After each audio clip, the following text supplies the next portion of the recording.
Dementia Researcher with a blog and narrating. In May 2019, the excitement of finally kicking off my biggest career move to date was reaching its peak. It was really happening. I was moving to Boston, Massachusetts. However, this was not what I had originally planned. After finishing my PhD at the University of Manchester in the United Kingdom, I was planning to undertake a postdoc at the University of Gothenburg in Sweden in early 2019. For reasons out of my control, this position never materialized. Fortunately, I'd met my current supervisor, Dr. Carlisle, at the Alzheimer's Association International Conference, AAIC, in 2018 in Chicago. She was looking for a postdoc. After going through a few virtual interviews, a quick trip over to Boston, and a lengthy visa application, which took much longer than expected, I was finally all set and the flights were booked. I packed up my 3 bags, big coats recommended by my visa consular officer, and got on a plane from London Heathrow to Boston Logan.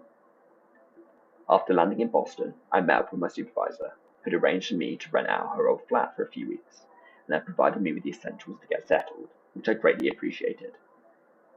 The next 9 months flew by, even with 3 trips back home, my graduation, Glastonbury Festival, my granddad's funeral, and Christmas.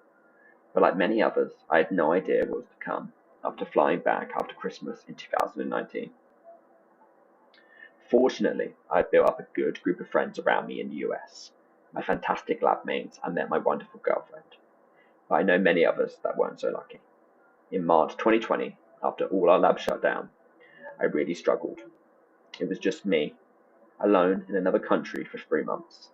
I tried to be productive, but ended up reading way too much about COVID.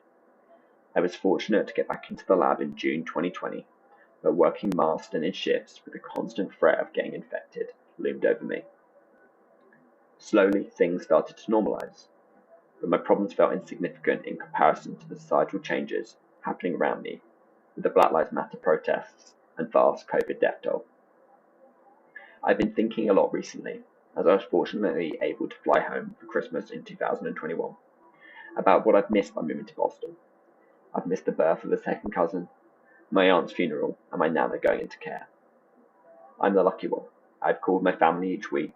I have a great support network and didn't have any dependents when I flew out to Boston.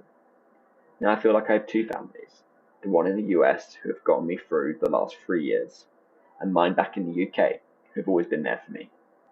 This makes my personal sacrifice worthwhile.